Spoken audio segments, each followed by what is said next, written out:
Hey. Time for another out-of-this-world story from rSpace.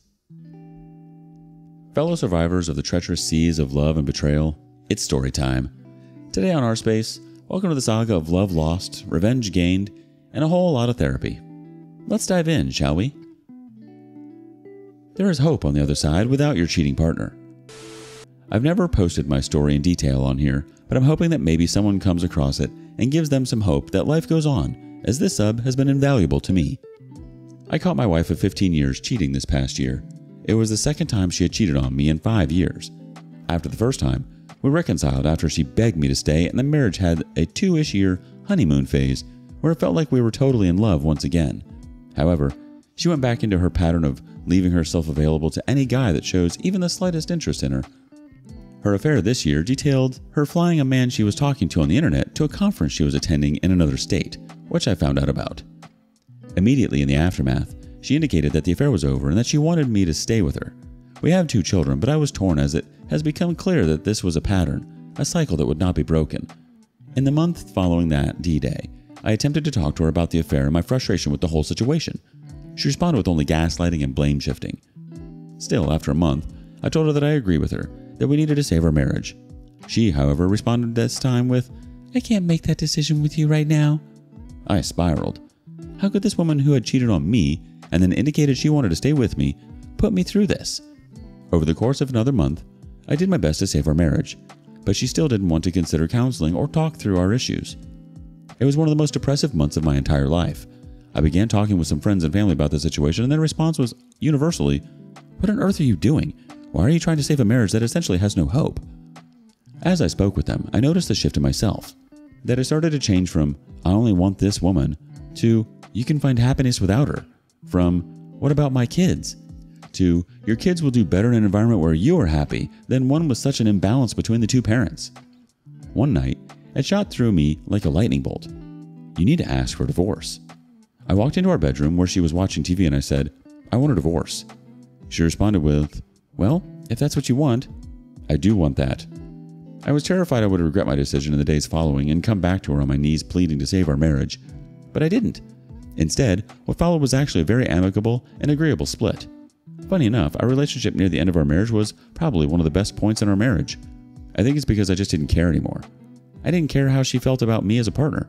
I wasn't going to let her determine my happiness anymore. In all, I kept the house because she couldn't afford it, but she found an apartment nearby. We agreed on literally everything in our divorce, so we were able to do a dissolution of our marriage, so we didn't have to do a knockdown, drag-out fight over every little thing. We have 50-50 custody of our children. I'll give people going through this, or possibly about to go through this, some advice. If you can, and you live in a state where you can do a dissolution versus a contested divorce, do it. Absolutely talk to an attorney. But there's a lot of advice on here to get down in the muck and do a knockdown, drag-out. But if you can come to a satisfying agreement between the parties, you need to do it. That said, always keep an attorney in your back pocket. Don't be afraid, if you feel like your partner is being unfair, or there's an issue that you can't budge on, to use divorce to make sure you get what you want.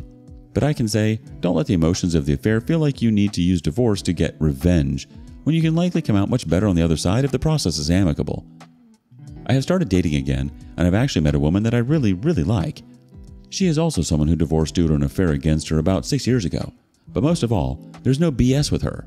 She and I share love languages and can be open and honest without the BS that fed my marriage for so long.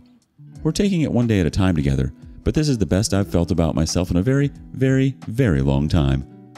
My kids have adjusted to the situation, and what I was terrified most about, that my kids would never adapt or feel resentful, are in fact thriving. Kids are way more adaptable than we give them credit for. But I'm just happy. I'm truly happy in a way I haven't felt. I make time for myself. I'm getting to travel more. I see my friends more often than I did when I was married. I get to make decisions for myself again. I've seen a counselor just to talk about this trauma in my life, and she has made me feel better, that I wasn't crazy, that I experienced gaslighting for so long that it's remarkable I could push through it. It may seem like you're in the depths of despair in the aftermath of an affair, believe me, I know it. It may even seem more depressing when you have to come to terms with your marriage ending. But happiness exists on the other side. But you have to let go. You have to take your life back.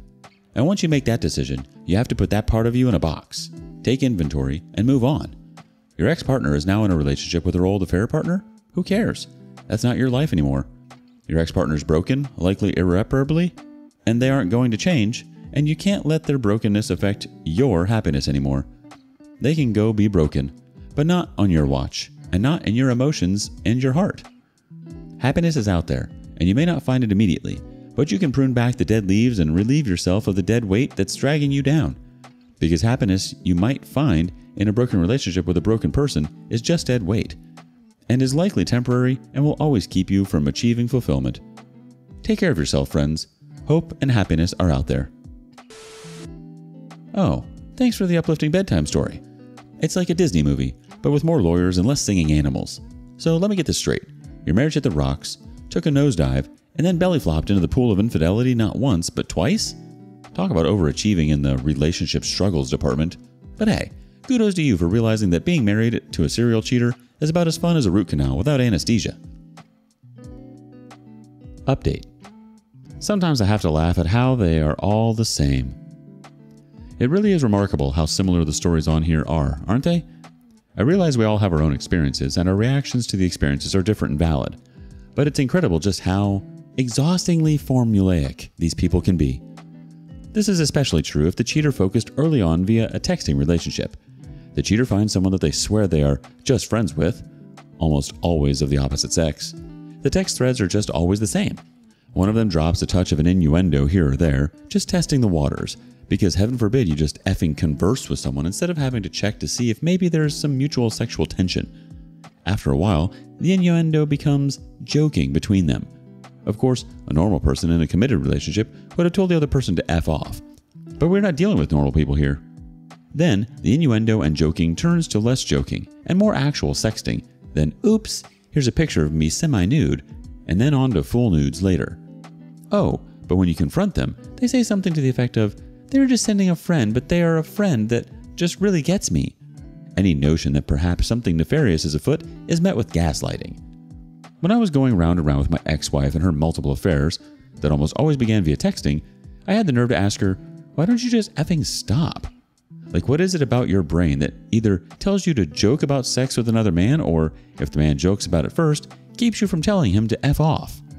Anyways, reading through stories on here just helps affirm to me these are fundamentally broken people who by and large subscribe to the Hollywood tropes of what cheating is like. Just something on my mind this morning that cheaters can't even be original enough in their cheating and are also absolutely terrible at covering up their lies. The Cheater's Playbook, a riveting read for anyone looking to explore the depths of human creativity, or lack thereof. It's like they all went to the same school of infidelity and graduated with flying colors in the art of deception. Update. It's been a year. I realized it's been a year since my ex-spouse moved out of my house, and that this community helped me realize my marriage was over due to her infidelity in late 2022. I figured you all deserve an update. TLDR on the affair. Wife cheated on me in 2017. We reconciled, and then she did it again in 2022. It's been a year since she moved out, and our divorce was finalized. First off, her. My relationship with her is fine. We share 2 children, so that part was never going to change. I couldn't just cut her out of my life, and I did want to make sure my kids didn't end up in therapy. Our relationship, I would call good. We can communicate fine. We were able to ask each other for child coverage during work trips, hiccups in the schedule, etc. We have 50-50 custody, but I do pay child support. But otherwise, my relationship with her is friendly, but not a friendship. We live in Ohio, and her affair partner this last time lived in Florida. Well, she continued this relationship, and he left his child in Florida with his ex to buy a house with her about 3 miles from where I live. They bought their house in November of 2023. He lost his job in December of 2023. I do not know why, but he did, and he is, as of this posting, still unemployed. Let me be clear in saying that my ex cannot afford the house they purchased on her own. She makes around $56K a year, and their house was $405K. They took out a loan for $365K. It's not my problem. It is, however, funny. Our friends have largely sided with me and alienated her because I was direct about what happened. Her affair partner I have met. The first time I met, he wouldn't look at me, but I actually initiated it and shook his hand and said, his name, my name. I know you very well from all the pictures and texts you sent, her name. Since then, anytime I've seen him, he does not look at me. I love it. Second off, my kids. Kids are great. They seem to not have a major issue with the split and do appreciate their time with each parent. However, when his kid comes to visit, he has to sleep in my daughter's room. She's 9, he's 4. And the first time they brought him up here, he was very scared and basically talked to my daughter all night. A note on this, literally he moved away in November. He came to Ohio in December, landed on a plane, and 2 hours later was put in a house he's never been in a bed he's never slept in, with a girl he's never met, and expected to be fine. My daughter prefers my house in this situation because she says she can actually go to sleep. Lastly, me. I'm thriving. I live in our marital house because I could afford it and she couldn't, so I didn't have to move. She was also effing eager to leave to that point where I got an excellent deal on the equity buyout and literally got all the furniture and belongings except one couch, one TV, her vanity, and that's basically it. I met a wonderful person that is truly just a breath of fresh air. She is a divorcee whose spouse also cheated on her, so she understands what I've gone through and is also adamantly against cheating, or polyamory, or whatever. My kids have really come to love her. She's a wonderful human being and a beautiful soul. She loves to cook with me. I did literally all of the housework when I was married, is motivated and driven, and she guided me through a very difficult time in my life because she had lived it. I hate that I pay child support, but was able to negotiate a significant portion out of our state guidelines, so it's not terrible.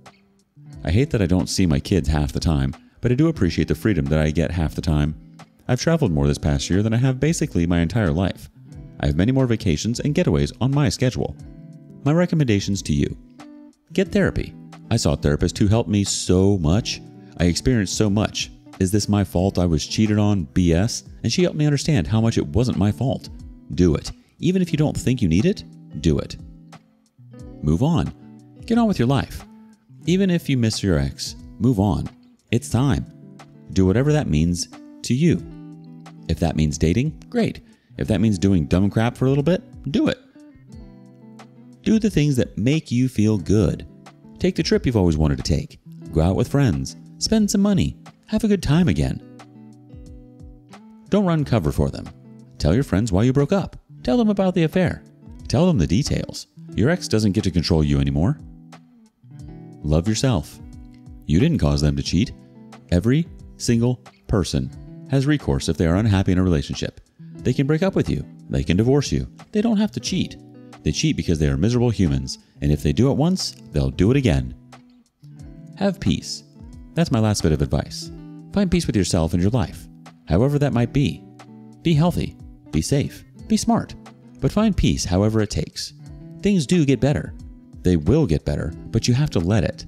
You have to move on, and you will thrive again. Let's give a round of applause to our OP for his impeccable timing in snagging the marital home and most of the furnishings. Who knew divorce could come with such lucrative perks?